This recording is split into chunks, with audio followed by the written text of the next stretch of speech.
What is going on, everybody? We are back for another episode of the ABJ Podcast. It's going to be episode 81 with Sean Carr.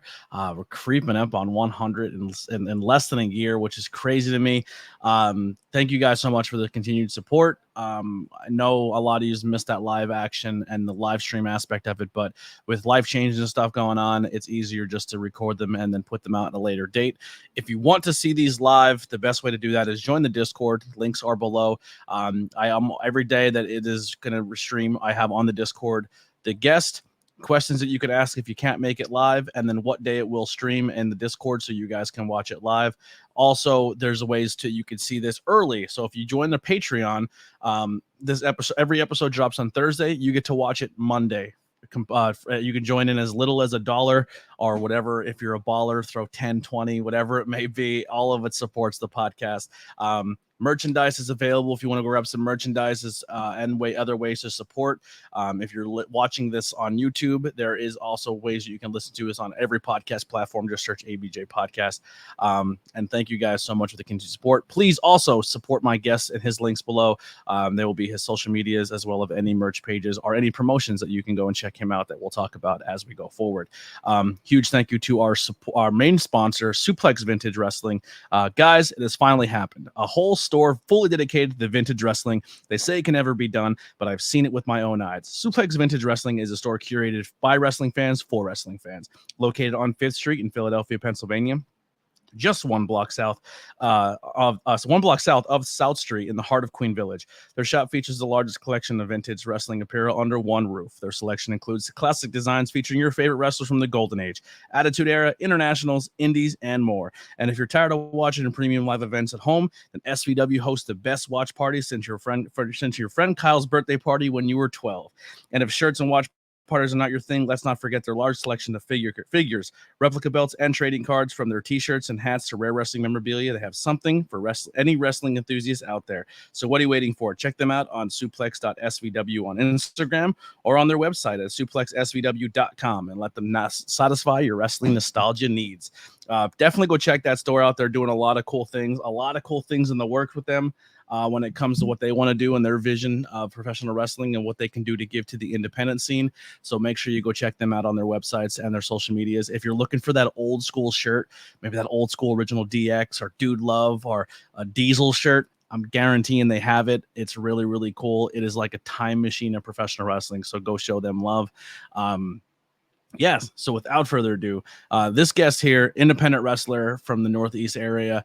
I've seen him first at PPW many, many, many moons ago. He was in a rivalry with who was it? Mike Orlando. He was rivaling Mike Orlando. They did a ladder match, and you know me, I love my bad guys. I love my heels, and it was one of the coolest spots I've ever seen in a ladder match. He was pinned under the ladder. Mike Orlando was getting the belt off. Sean was shaking it. Mike dropped the belt right into Sean's chest, and he's your new PPW champion. And I thought it was done so well.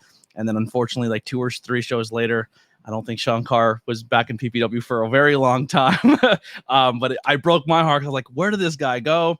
Years later, I find out because I get more involved in the wrestling scene that he's from the New York area and he's destroying it up there. And he's one of the biggest stars up there. Got to see him recently at one of his cousins is also a very, very talented musician. And he did his first debut wrestling match as well as a punk show. And I went up with a bunch of my friends who were supporting him as a musician. And I'm a pro wrestler and I like both. So we went up and had an absolute blast. And I got to see Sean wrestle again in person, which was an absolute blast. And it was very, very special moment because not only was it Sean wrestling, but it was his cousin and his whole family was there.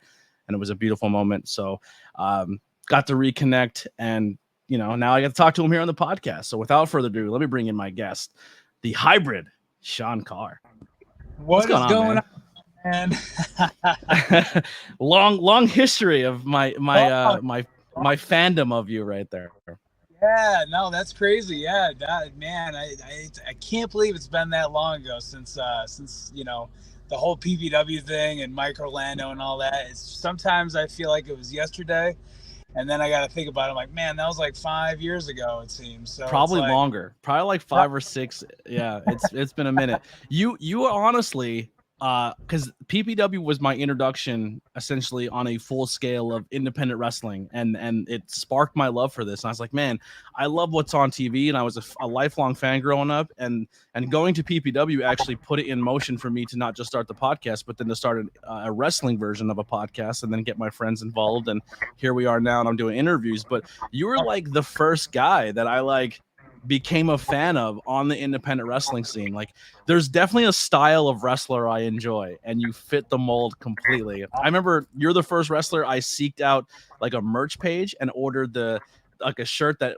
doesn't even exist, I don't think, anymore, the Ninja Turtle one.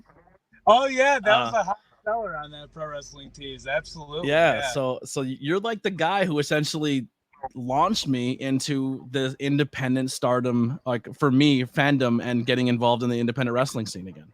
Wow. Well, thank you, man. Thank you. That's always cool to hear. That's always awesome. And yeah, it's, I had a good run at PPW, man. And, it was funny when you said that. We just, it was one of those things where, at the time I just was kind of going through some stuff, and I had to step away from them for a while. I had to attend to things at home, and they always told me I had a spot whenever I wanted, but they're killing it right now, their own crew, and I couldn't be more happy for them. I know they got a new building now, because before we were at that Holy Cross Church Center. Yeah. I actually I go back with PPW. I was actually on their second show ever. I was supposed to be on their first show, but I was booked somewhere else. And to see how far they've come in the time they've been in business is just awesome. It really is. Like, there was a time, I could probably say this now because it's not a thing anymore, but there was a time where during the pandemic there was talks of possibly doing a couple episodes where they filmed like a closed circuit thing, and I was going to help with the production team and film it. And they were talking about how they can. Deshaun at the time, Deshaun Pratt was like the money in the bank holder, or the golden ticket or golden briefcase, and they're like, well, who can we bring in? Because you have to find out who is willing to wrestle, who's not, who's willing to travel, who's somewhat close. And I was like, man, I think it'd be cool. And this is just my pitch because I was a fan and I never got to call a match of yours or anything like that on commentary. And I was a commentary guy at the time. I was like, how cool would it be if someone just all of a sudden came back from the past and challenged Deshaun, and it would be a match I'd love to see because I'm a fan of both of them, and I don't know if him and Deshaun have ever worked in that capacity, but bring back Sean Carr to challenge during the pandemic era, and then the whole filming and taping kind of went through the wayside. But it was something I pitched a long time ago to try to bring you back into the fold. Oh man, I appreciate that. Yeah, I would have loved to have done it. I know that the pandemic era was definitely I feel like all of us, whether it was WWE or us on the independents, like we really found a way to get content out there, do shows with maybe no fans. Or I remember up here in New York, what we would do is we would have our shows in a parking lot, and we'd have the fans drive their cars up to the ring. And that was always like one of those weirdest, we're making it work, but it's hard because they had to stay inside their car, so you can't really hear. So instead of getting like a pop of a crowd, you just hear them honk their horns. Could you imagine watching those footage back? Oh my God, that'd be terrible. I'm so glad we're out of that, let me tell you. Yeah. Well, let's dive into it. Let's get into the history here, Sean, of Sean Carr. When did you fall in love with the world of professional wrestling? What's your earliest memory of being hooked as a fan?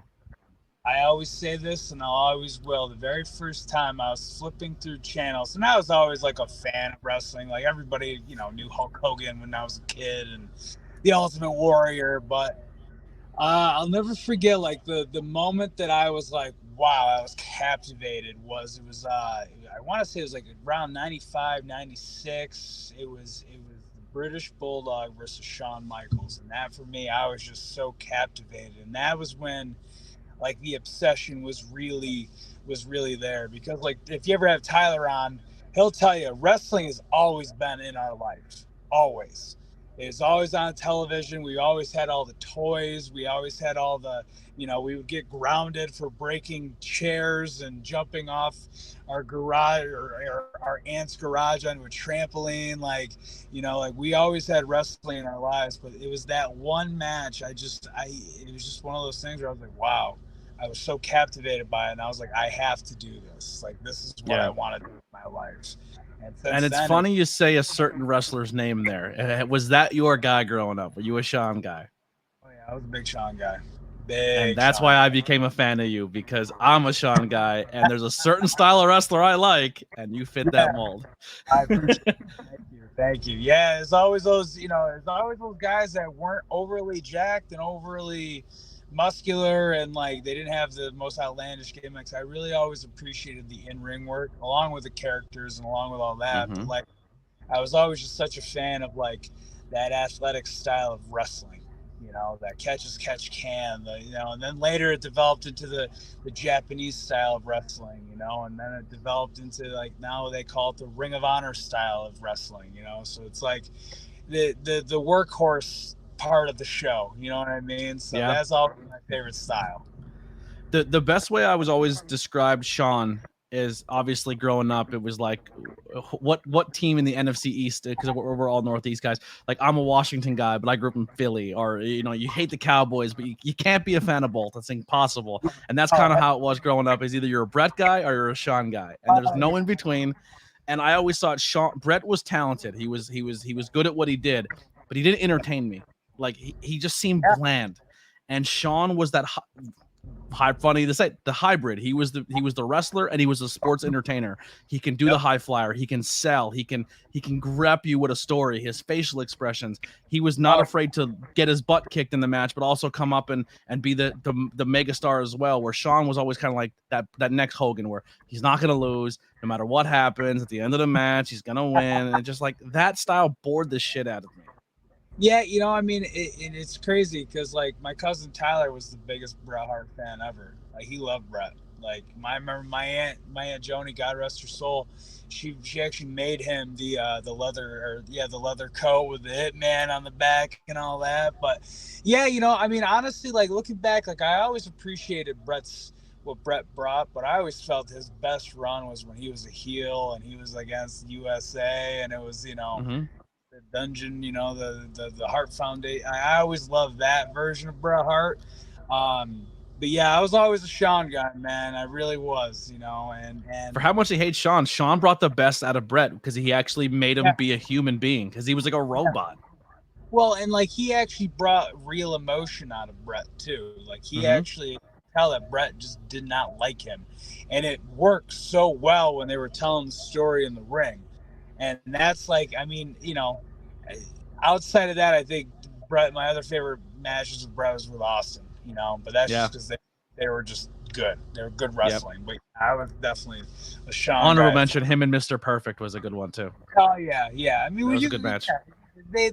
Bret's a technician, It's just, when you put that microphone in front of him, he that's where he was lacking. That's where it was like, you know what I mean? But best part about any Hart in a ring was Bobby the Brain Heenan making fun of their mother on commentary. That's my awesome. Yeah, love that. That's why I try to pull so much of that gorilla Bobby and Jesse Ventura style in my commentary, where I throw like, because if you become cool with the boys, obviously you say stuff on commentary that maybe people don't get, but it's gonna pop the boys a little bit. You know what I mean? Absolutely. Yeah, so growing up as a wrestling fan, you said it was always in your life, always in your a part of your family. Did you ever try to do like collegiate wrestling or play sports, or who were you growing up as a person that shot throughout school? So my whole life I was in martial arts. I was always I have secondary black belt in Taekwondo. I studied jiu-jitsu. I actually, before I was doing wrestling, I actually did, bounced around a little MMA. I just hated cutting weight. I wrestled in high school. Again, I hated cutting weight. I just, this wasn't appealing to me. But the one thing that I always really loved was drama club. I loved everything about it. So like wrestling for me is like the perfect way for me to get out the personality that people say I have, but also to be athletic too. Like I always tell people, it's physical theater. It's telling a story. You go there, it's no different than a movie, no different than a play. It's just we're using our bodies to tell the story. But yeah, growing up, I always dabbled in sports. I was always really active, but martial arts was always my go-to for sure.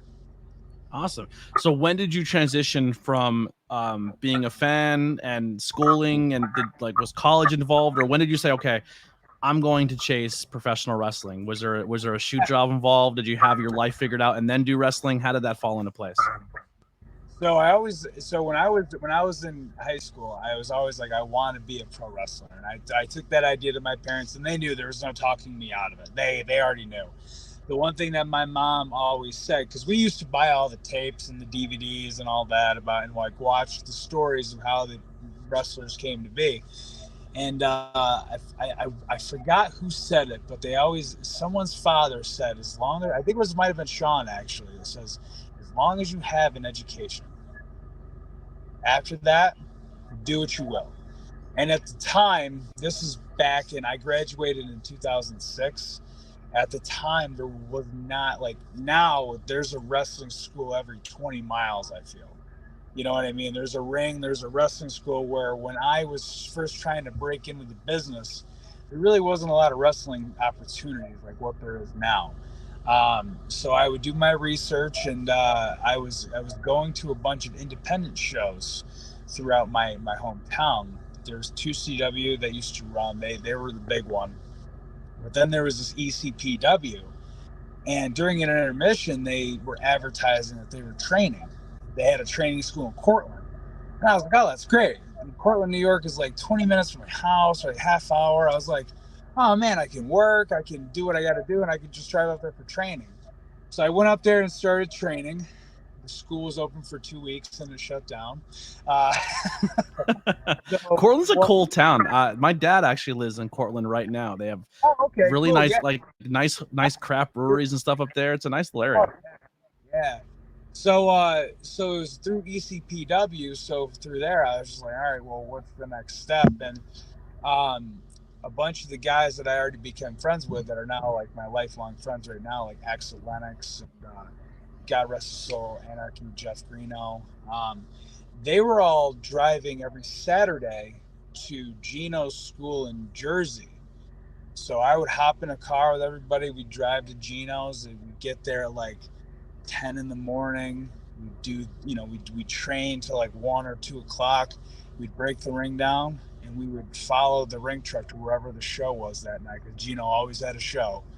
And we would set it up, and we'd set the chairs up. And if you got on, cool. If you didn't, it was what it was. And then that's where I started meeting a lot of people. And then, I was kind of like treading water at first for a little bit, because there wasn't as many opportunities as there is now. And there were 2 local veteran wrestlers in my area, Cage and IB Green, or Rob Cook. And I met Cage one time at the gym we would go to here in Binghamton, and I was like, hey man, I'd love to like ride to a show with you guys. I'll chip in with gas. I just want to meet people. I just want to get to, see if I get some traction, get my feet wet. And because I came to him with respect, and he not only I was able to ride with him, but they actually ended up taking me my first year and got me booked. So I would meet everybody. And then from there, I would just, anybody who's watched this who's a pro wrestler, like it's all you make the connections, and then you go from there. So from traveling with Cage and IB Green, I met the Samoans, and I would go down there and I would train a little bit, in Allentown when they had the school there. And then that led to me wrestling on WXW. And then it was just kind of like a snowball, you know what I mean? And before I knew it, within my first year and a half, I was booked every single weekend wrestling and learning. So yeah. And I mean, you were hitting at a real crazy time in the Northeast wrestling scene. If you think like 2006 till now, like essentially most of what we're watching when it comes to television wrestling, minus Roman Reigns, Brock Lesnar, and that might be it. Everyone came from this Northeast wrestling scene or was on these roads. Like you had your ROHs, your Chikaras, your Jersey scene, your New York scene, the PA scene, Ohio. Like it was all there.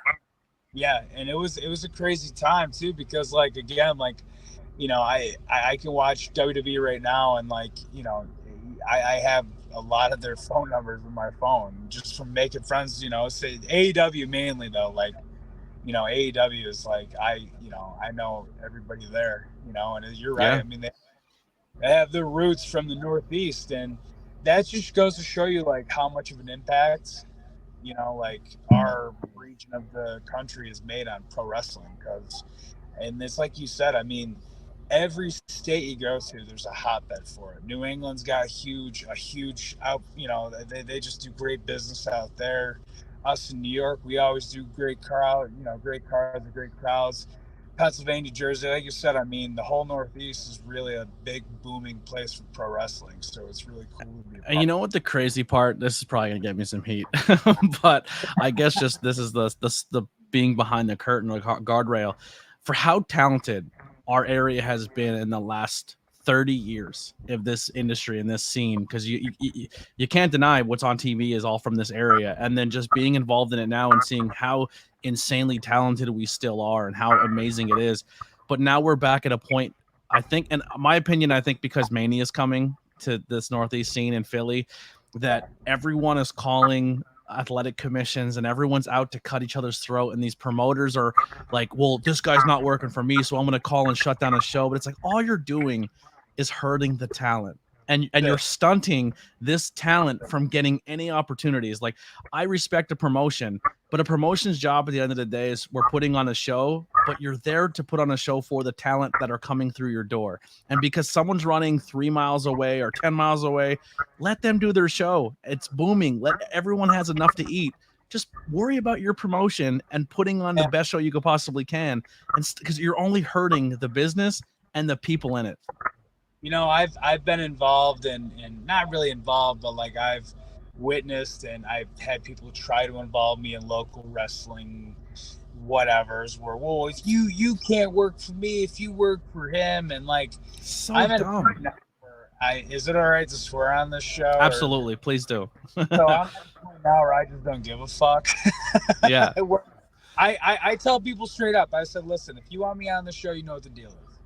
I'm an independent contractor. I'm not signed to you or anybody. I go where I want. And I always tell people, the second somebody says, if you work for them, you can't work for me, well, then you just made my decision a lot easier, because there's nobody that's going to take, there's nobody that's going to, try to have that power over me. Like, I'm just a dude out here like all of us, like you said, like we're just trying to get paid and have matches and entertain people. I mean, if you have a problem with a guy running 2 miles down the road, that's your issue. That ain't my issue. How about if y'all are smart, you put your differences aside and you say, hey, you run Friday, I'll run Saturday. We're bringing a name, we'll split the costs, and all the boys in the area get 2 nights of paydays. But instead, people want to think that their way is the only way. And exactly. And it's just dumb. It's just a dumb way to do business. Like you said, there's enough for all of us to eat. There's enough for everybody at the table. So just do it a smart way, make good business decisions. Because at the end of the day, the one thing that drives me nuts about wrestling is it's the pro wrestling business. And a lot of people don't treat it as a business. They treat it as a dick swinging contest. And that's just the negative, ridiculous way to think about this, Yeah. It just hurts me to think how many people have been held back and we're not watching on TV because of those dumb politics. You know what I mean? And they walk away from the business because, like, this is silly. Yeah, and I got a quick story for you. This actually happened this past week. I know this is going to air probably a little bit later, but I just wrestled for a company called Immortal Championship Wrestling. They run up in the Albany, New York area, and there was a guy there who had also used to run shows in that area, but he left and he went away, and I don't really know what the deal was. He's always been cool to me. I'm not going to mention names because I don't really care about getting in beef or anything. Yeah. But like, he went to the show, and somebody sent me a clip that he went live during the main event, and they were kind of like crapping on the main event. And like the main event, like those guys were working hard. You know what I mean? Like, if you're in the business and you see somebody taking bumps and they're putting their body on the line, like, I just feel like the biggest disservice you could do and the most unprofessional thing you could do is to go live just to crap all over the event or the guys that are in the ring, because that's just, it's rude, it's disrespectful as hell. But like, it just shows how much of a clown, how unprofessional you can be. Yep. And there's just no need for it. And then at the end of the thing, they're like, "Oh, we're going to announce something," insinuating they're going to announce a show in that area. And it's like, that's the. Oh, we lost him. The powers that be shut Sean Carr down. I don't know. I'm not exactly sure what happened. We'll give it a moment here. Is he back? I'm back. Look at that. The powers that be. The powers that be got you. Something just happened. Maybe it was the brother in Albany that was trying to get me. He's like, hack. He's on to me, I swear. But yeah, it's just that negative stuff. It's not needed in wrestling. It'll always be there. But it's like the whole calling the commissions and calling this and calling that. Like, why doesn't everybody just have fun? That's why we all got to and have fun. So. Yeah, it's like there's a lot of people like that run promotions I'm not a fan of, but I will never say don't go support that promotion, because at the end of the day, everyone that goes to that show will buy people I support that are in that ring's merchandise, will support them as wrestlers. You know what I mean? Like, and I tell people everyone's got to eat. I tell people all the time too. I'm like, listen, if you like young wrestlers, like you have to make the towns. If you want to get experience, the only wrestling school can only teach you so much. The way you really learn how to work and how to do what we do is to be in front of a crowd and to really wrestle people who are better than you or more experienced than you. But also, like, you have to get that experience, get those reps in to know exactly what you're doing, and it'll take a while too. Yeah.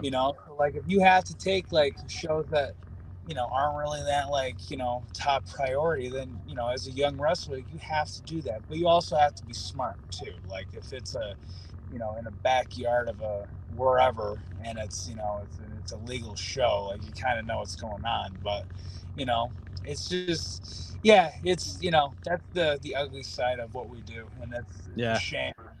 You learn more from the shows that are shit shows and that fall apart halfway through than you will when the shows that go perfectly to plan. Oh yeah. I mean, I remember one time, this was probably 10, 12 years ago.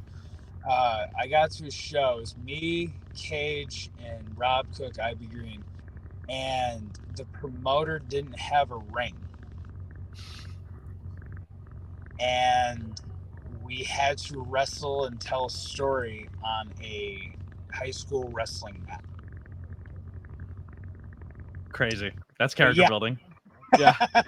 But it's things. But there's also been plenty of times too where like you get to a show and you're doing this thing and maybe the ring isn't safe, or maybe the rope broke, or maybe it's just kind of like one of those things. It's like, well, it's one of those. I always tell people, a good worker in our business is not somebody that knows all the moves and all the holds, but a good worker is somebody who knows how to go into a building, know the audience he or she is working in front of, knowing the whole surrounding of what you can do. It doesn't mean there's different crowds. There's those friends and family that probably only know who Hulk Hogan is, or they only know who John Cena is. And then there's smart mark crowds, or there's hardcore wrestling crowds where you can do more and they'll appreciate more. The one thing I always hate seeing is these young kids doing 450 splashes in front of 5 people. Mm-hmm. Like Canadian destroyers on the apron in front of 3 people. It's not needed. Learn to tell a good story with those 3 people there. You don't have to. You're not being lazy if you're working smart.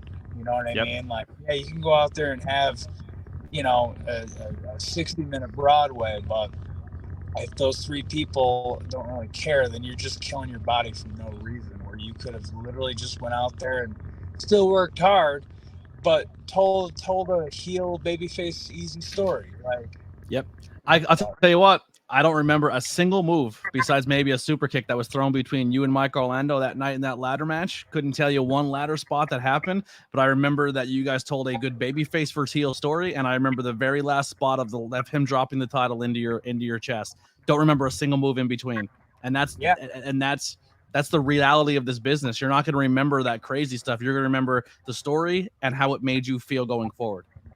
Exactly. And that's what I always like.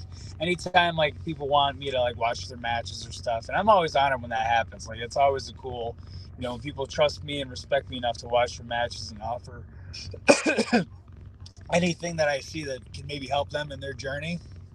I always tell people, like, you want to work for moments, like you always remember like the Stone Cold beer truck or the Rock doing the eyebrow and whatever the case is, because they did it with the moments, you know what I mean? And the match still counts, like from bell to bell does count. But again, like, it's like you said, like you got to leave a lasting impression and leave people always remembering that one thing. And that's the beauty of what we do.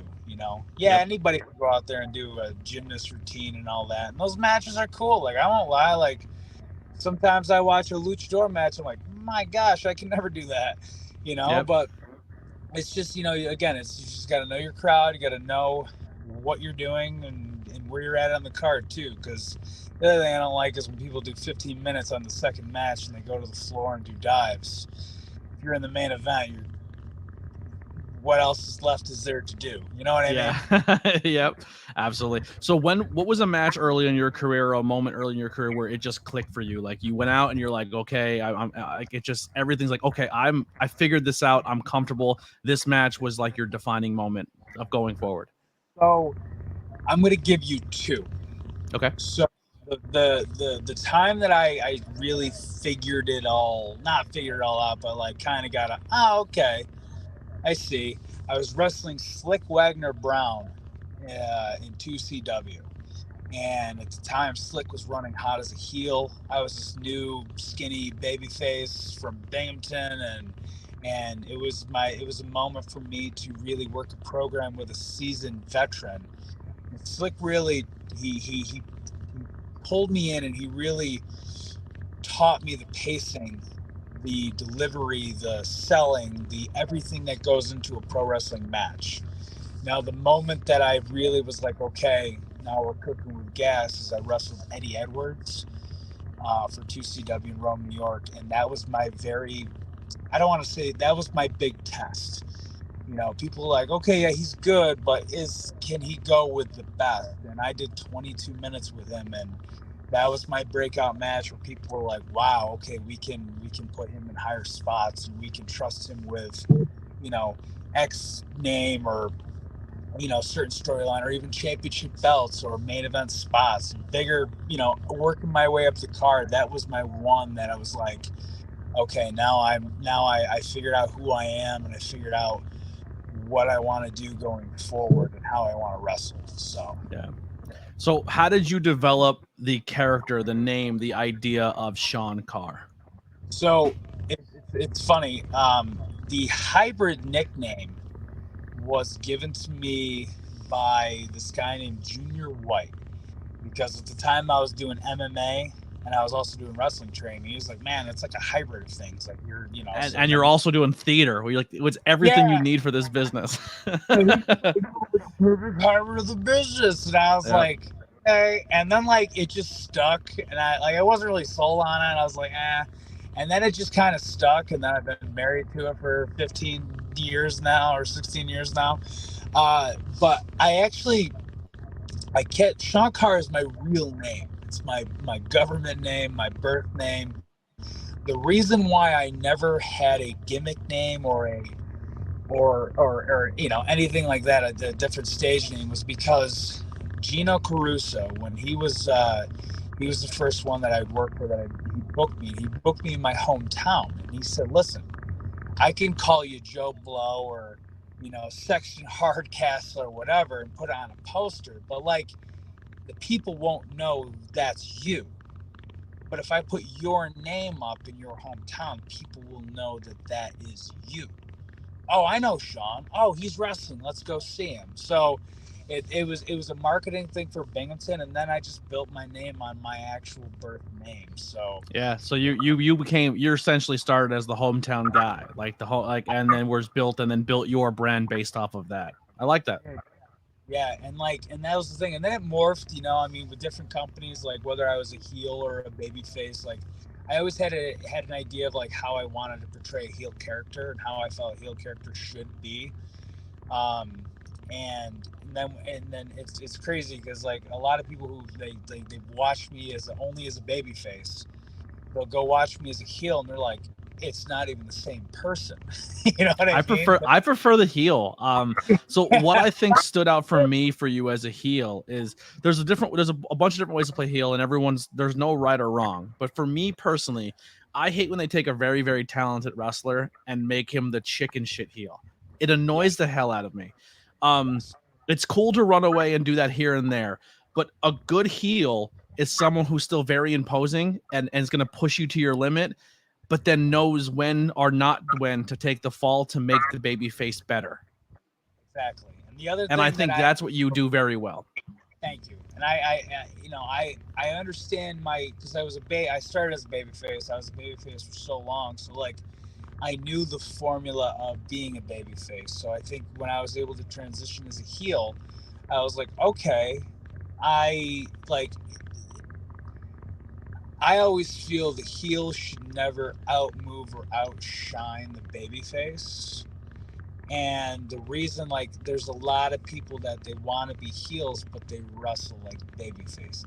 Mm-hmm. And like for example, like when I'm a baby face, I do a lot of like flashy stuff and like moonsaults and hurricanranas and like all that good stuff, right? But when I'm a heel, I don't really do that unless I'm missing something, and then I'll hit it later maybe, or I'll like get them down in like a dickish way and then hit something with it. Just because like I feel like too many people like they kind of do like a gimmick, but then they just wrestle like a match and do whatever they want. And then there's like, I always feel like you need to incorporate the crowd. There's a certain way you got to present yourself differently as a heel. There's certain different things to do to get heat, to not, instead of just yelling at people or whatever.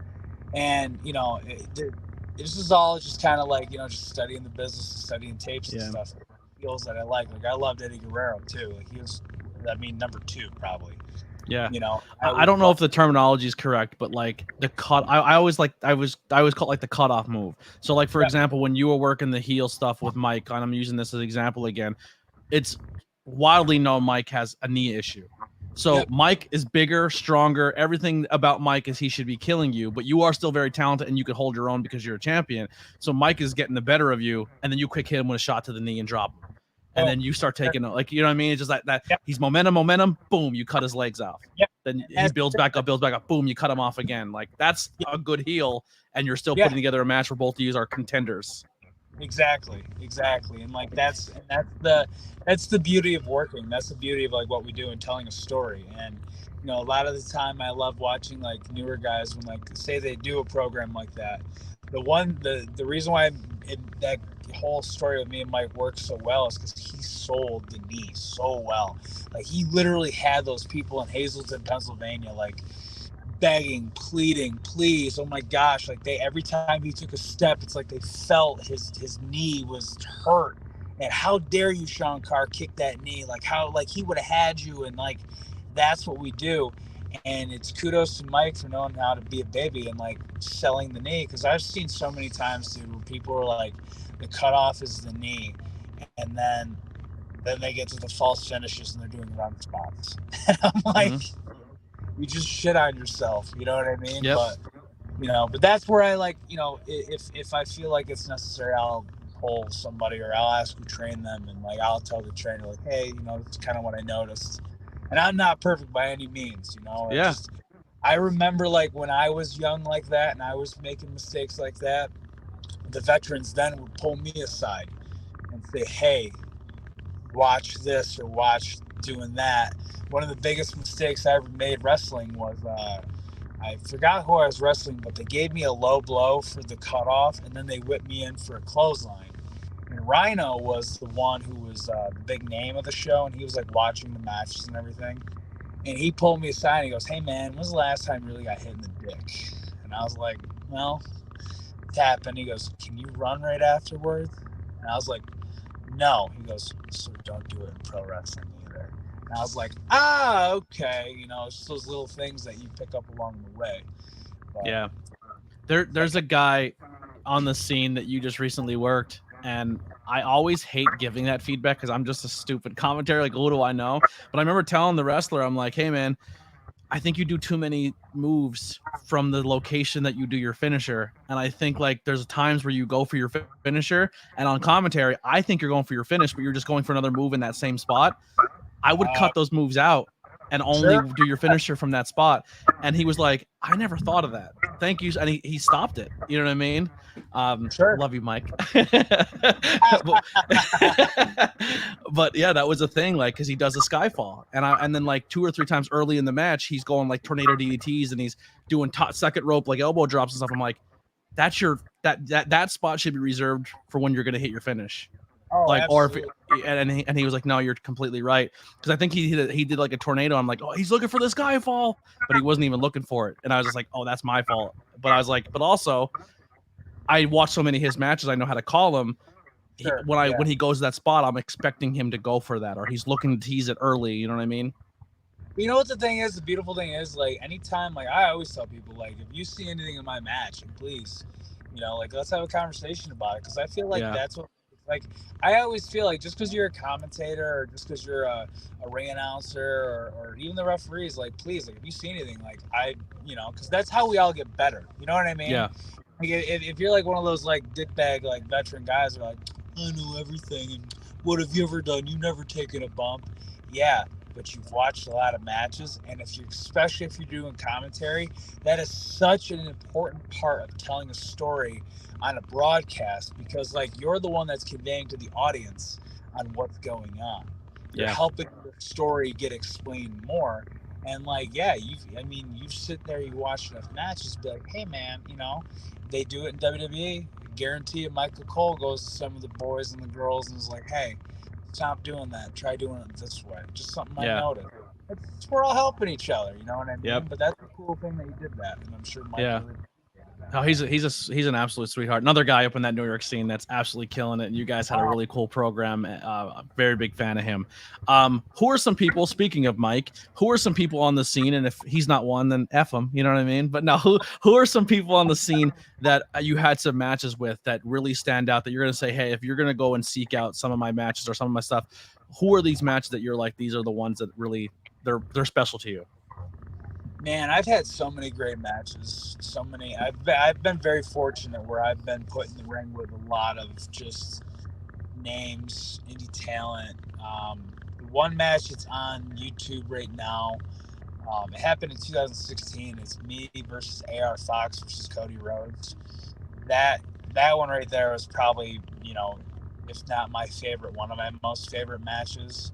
I can rattle off a bunch of names I've wrestled, but like as far as like independently guys that I work regularly, I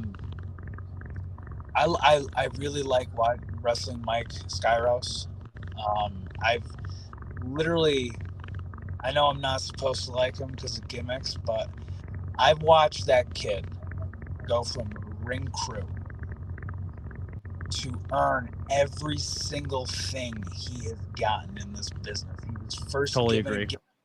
He was first given a gimmick that I knew he could not stand, as Guy Sunshine. He hated it. He hated doing it, but I knew he loved the business because he did it anyway, and he made it work. And then finally, when he was able to reinvent himself, he knew how to do what he wanted to do and make it into what he is now. And to see how far he's come, I am very proud of him. And I even told him when I had him on this podcast, I said, you know, you're only in the early innings of your career, and it may sound crazy to think about, but you still, like, I told him, you have everything you need. The only thing you haven't really locked down, and he's even said this himself, is that character aspect. Like, who is Skyros? Like, that hasn't clicked for him yet. And when he does, he's going to take over. Yeah, for sure. He's kind of like Edge when Edge first debuted as Edge, and it's like, well, who is this guy? He runs around, like, what exactly is he? And I think, like, the more and more that Mike gets out there and he wrestles people more, I just watched him put on a clinic with Matt Cardona at Excite. and Cardona gave him the stamp of approval. I've had so many matches with Mike from either when he was first year cutting teeth to as recent as a few months ago we did a ladder match. You know what I mean? And like he's come so far, and I agree with you. When he really dials in who he is and all that, like the sky is the limit for him. Other guys that are like I really enjoy wrestling like independently. There's a kid in Cobleskill, New York. His name is Garrett Holiday. He's another one. I met this kid. He was just a hometown kid from Albany or wherever. And he's always shown up. He's always done ring crew. He's always earned his way with respect onto any card he ever did. And he's finally starting to break out and get the flowers that he deserves. And I really hope that a lot more companies take notice of him, because not only is he he's a good wrestler. He has to still learn a little bit more, again, like Mike, like maybe to who he is, and not be as nice and as timid. Like sometimes he has to learn to not to go into business for himself, but to put his foot down and say, no, I am this good and I deserve to be on these kinds of shows. Protect your brand a little bit. Exactly. He's just such a nice kid. But I never had a bad match with him, ever. Yeah. There's so I can literally rattle off so many people right now. You know what I mean? Like there's these two kids that are tag team up in our area, TJ Epics and Shell Connors. They're awesome. One last guy I do want to give high praise to is a wrestler. His name is Maddock. He's out of Rochester, New York. He can work with anything and anybody. You can give him a paper bag and he'll make a match out of it. He's talented. He's one. I've never seen him had a bad match ever, and that just goes back to what we were talking about before, like the talent in the Northeast. And these are just New York guys. I mean, I could go to Jersey, I can go to PA, but like, there's just so many talented people out there that, it's really a cool time to be in the business, because like there's so many people out there that you can have just great matches with and you just have chemistry with. So yeah. Have you ever worked with Sean in a one-on-one setting? I know we've done a lot of multi-mans. That needs to be a one-on-one. I used to, in my opinion, when it comes to this wrestling scene, are two people who I consider like the ace of any company you go to. Deshaun is that guy who gives back so much to the younger talent, conducts himself on such a good level, has that representation. His like you guys are just mirrors of each other, and I truly feel you guys need to find a way to make a program and do something together, because I think that match would be magic. Thank you. I would love it. I mean, I love Deshaun. He's one of those guys, like every time you've been in the locker room, it's always, that big smile, big hug, and he's just such a good brother. And like, I would love to tell a good story with him as well. Excite Wrestling. Let's make that happen. Yeah, HC Loke, if you're listening to this, let's make it happen. Yeah, let's get it done, Loke. And make sure I get to watch it. I know right now my life and professional wrestling are going to take a big break from each other, but that's something I'm going to seek out. You two are both people like when I see you guys post up on social media, I'm like, oh, that's going to be a banger, because I know like I've never had a bad experience watching you guys either work. When it comes to wrestling these guys and the thing, and you're giving those roses to, and then working with names, because you are someone who's been very trusted when a name comes into work a promotion. Can you tell a difference of people who've been to the major dance, and how does that make you transition of working the indie scene than working someone who's been on a higher level? Yeah, I mean, you always want to get a good feel on if you're trusted with the name. Like, I always want to get a good feel. Thankfully, like right now, like I've developed a reputation where I know this is airing a little bit, but most recently I just wrestled Enzo Amore. Hit him with a nice super kick. It was nice. Yeah, he sold like a champ. That guy is something. He is everything you would expect him to be. But I get it. Like, when you're a guy like that and you're going to a different town or a different indie, different whatever, you don't really know who you're working, how good they are, if it's the promoter's son or if it's the promoter, whatever. For me, what was really cool was when, he was just kind of like, and then I wrestled Fandango quite a bit. And Fandango actually, he pulled Enzo aside. He goes, "Hey, Enz, like, Carr's gonna take good care of you out there. Like, you're in good hands." So, like, for that meant a lot to me. But, like, I always like to gauge, like, where they're at. And, like, sometimes, like, I get it. Like, if they've been on the road and, an ungodly amount and their body's hurting and they can only do a certain, their match. I get it. Cool. Let's then, I know what I can do that's safe, and everything I feel I do is safe. But, like, I always just try to, make them look really good. Will also keep me have a good showing, but you can definitely tell, like, who's been to the show and who hasn't. Yeah. You can definitely get a feel for it. It's really cool when you see a guy who's from TV and has everything to lose by being on an indie show, and he can just go out and do the bare minimum, and they show up and they go into a locker room and they're like, "No, man, I'm gonna treat this like this is Mania. Like, this is a big deal for you to work here." And they're not being egotistical saying, "Well, I'm the name," but, like, they can just put together a bullshit match and get out of there and take their check and leave. And then the guys who I've really noticed who have not, like, people, like, I was fans of them before, and then I became even bigger fans of them after the show, was like the Jay Lethals, like Enzo. Enzo works his ass off if he's being paid to go to show. Bronson Reed was a big one for me. Lance Archer, Brian Cage. Brian Cage walked into a show at PPW, was supposed to be a one-on-one. It turned into a 6-man.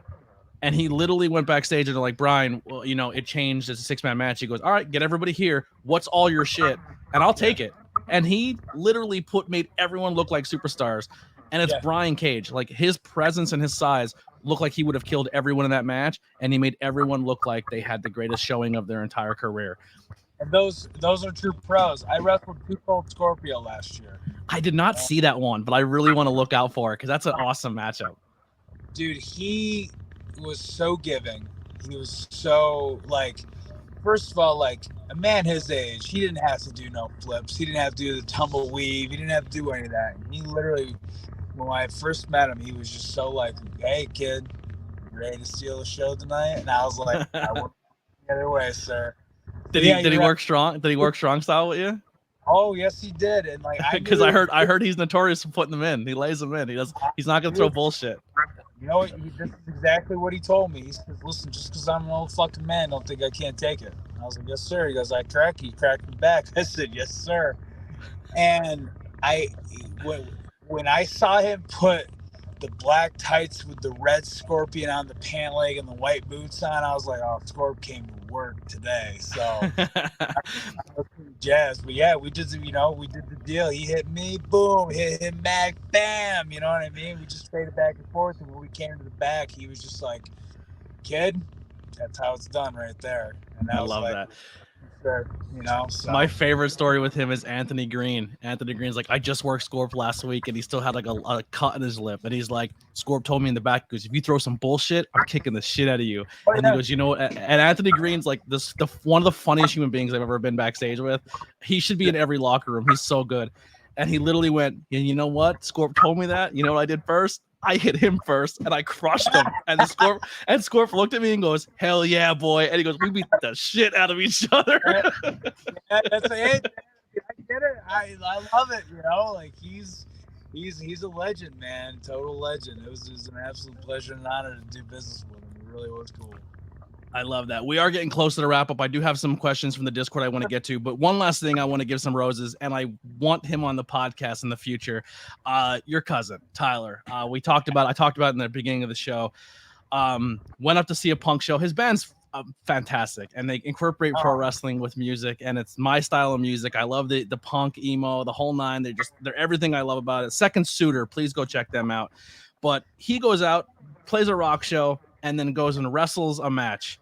And the match happened, and I remember nobody was really filming. And I showed up that day, and I was like, this has to be filmed. And I remember filming the whole thing, and I sent them all the footage. And I was like, your first match, it wouldn't have been, no one would have had anything of it. So I went around with a GoPro and I filmed, and I remember just saying to him afterwards, like, man, I haven't been around very long, but I've been around long enough. And I said to him, like, people aren't that good their first match out. Like, you got something, you're special. Like, if you stick with this, man, you're gonna be a big deal in this scene.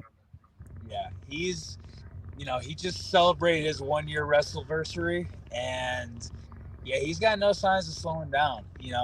When he first came to me about the idea of having Suitor Slam, we did it before when we just came out of COVID and everything, and I was like, okay, yeah, and we just did a BS thing where, like, I was a heel, I threw him in the ring, I did whatever, he hit me with a super kick, and then that was it, 1, 2, 3. But then when he told me, he came to me, he goes, hey man, I really want to, like, have a match. And I was like, okay, well, we got to train you. You know what I mean? And I kid you not, from his first bump, I was like, goddamn kid, runs in the family. You know what I mean? And I always knew that music was always his love. But I also always knew that he always had an eye on wrestling. Because again, Tyler and I and our cousin Chris, we watched every single pay-per-view, WCW, ECW, WWF. It did not matter. We were watching it, right?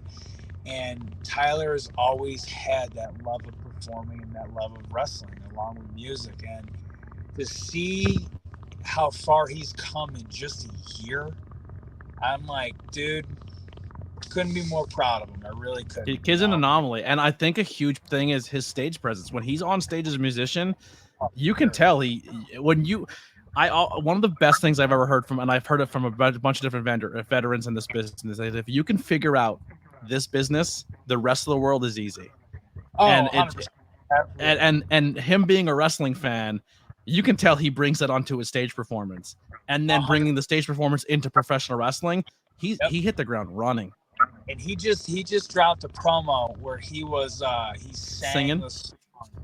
And I literally, like, everyone, like, he hit me up and he's like, that thing got like 1,500 views, and like, I was just messing around. And I was like, you found yourself though in wrestling. Yeah. And every promo needs to be something like that, dude, because that's how you merge who you are, and that's how you can combine the two into one. And he's just like, now he's such a creative kid. Now he's got like the wheels going and everything. He's thinking about different things to sing about. You know who he has to work?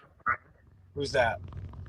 They have the Suitor Slam. You got to reach out. I don't know how you're going to do it, but there's another wrestler that's been around a very long time, and he's very popular, and he also has a band, and it's not Chris Jericho.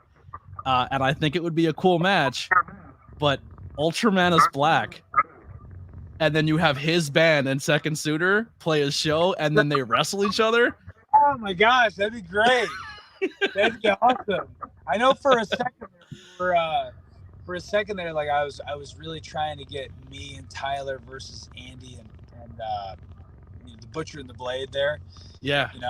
Andy was the basis for Every Time I Die, I believe. Every Time I Die, yeah. I don't think they're a band anymore, right? I think they broke up. No, they broke up. I know Andy still does like some stuff and everything, but like, yeah, but that was one that we were trying to, but they were signed to AEW. So Ultramanus would be the cool. That would be like the independent mania right there. Yeah, that'd be awesome. I'm all for that idea. Only if you come up and you're the commentator, though. All right. I will find a way to get off for that match. Yeah. Well, LVAC, I just had Big Dan Champion on, and they're doing cool stuff in that promotion. They're putting on some really cool stuff. But I think Tyler, a year in, and he's good. He knows how to do the business, and him and Ultramanus, and they have their music side. I think it'd be fun. I'm all for it. I love it. Where promotions, or where can people find you or see you, Sean? We'll put that out there, and then I'll ask some questions here. Yeah, so right now I'm wrestling a lot for Excite Wrestling because it's home, it's close. I wrestle for Immortal Championship Wrestling. Pennsylvania-wise, though, I wrestle for AXW, American Excellence Wrestling in Hamburg. Yep, the Legend of Hamburg coming up in September. Yep. Oh yeah, they got a big one coming up in September. So those are like the mainstays. At this age, not age, but at this stage of my game, my daughter. I have a daughter. She's now involved heavily in sports. So I try not to take a million bookings like I used to. Mm-hmm. I try to find that balance to be there for her and to be the coach or the fan in the stands for her. But yeah, so that's those are like the main ones I'm wrestling for a lot now. I wrestled for last year ESW up in Buffalo. They always do amazing business. And like your little odds and ends of independence, but those are the main ones that you can catch me at. One of our first questions from Hunter Dillon. If you could pick one wrestler, past, present, or future, to wrestle in a match, who would it be and why? Rob Van Dam. That is the one that I always wanted. He's looking good right now. Looking great. He's looking amazing. And it almost happened twice. But the first time it didn't happen because I was a tag guy, didn't have the experience, and it was Sami Callihan. It was him and Sami Callihan. The second time, there was an idea thrown around last year. But so I think the promoter emailed him with price, and it was way too expensive. Yeah. There wasn't a way to make money on top of it. So, but who knows? He's still active, so we never say never. Now's the time if you're gonna push for it. Now would be the time to do it. He's the first named wrestler that retweeted or did anything to support me on social media. He wrestled a PPW versus Rhino. And I remember making a tweet saying 2 ECW legends are wrestling in a town 20 minutes from me. And I didn't see a second of the match because Katie Forbes is ringside. And there was a picture of her shaking her butt. And her and Katie both retweeted it and shared it. And I was like, nailed it.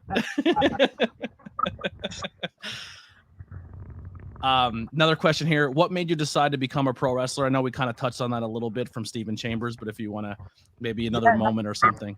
Yeah, no, it was just, wrestling, just Shawn Michaels British Bulldog. That was the moment that I was like, this is what I want to do. And there's no turning back from that.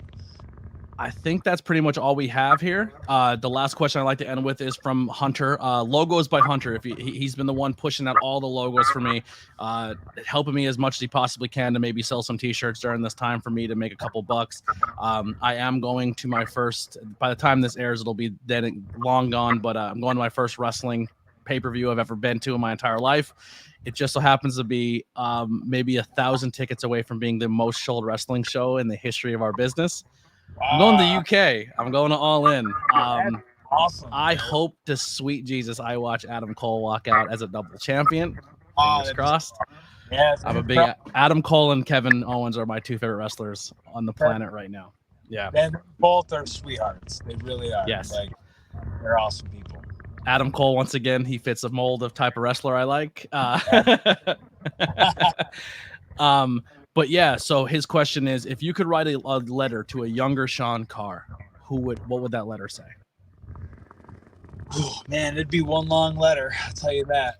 I think if there's any advice I could give to younger me is to not be afraid and stop listening to the old bitter vets in the locker room, and to do more seminars and to do more tryouts and to do more. Don't be so much afraid as to go out after and get it, because I'm kind of the one. I don't have regrets. I guess if there would be a regret would be I wish I would have done like a Ring of Honor tryout sooner than I did.